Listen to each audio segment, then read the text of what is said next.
So the water pump is gonna sit right here, but it's not gonna be under. It's gonna, so right here is where the kitchen sink, I mean, not, the bathroom sink will be right here. These lines, this line is where the wall, where the shower will end. So the kitchen, the bathroom sink will be right here. So this is gonna sit basically on the floor, but under the kitchen sink. Oh my goodness, the bathroom sink. And that's within the 3 to 5 feet range of the water pump. So ideally, you want the water pump to be within 3 to 5 feet of the water source.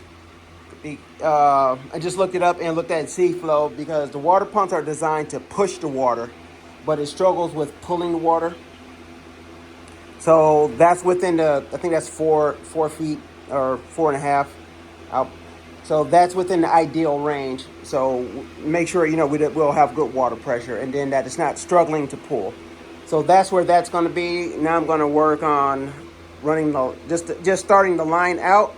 But I got to turn my phone off and let it charge. So I'll have it plugged up here to let it charge.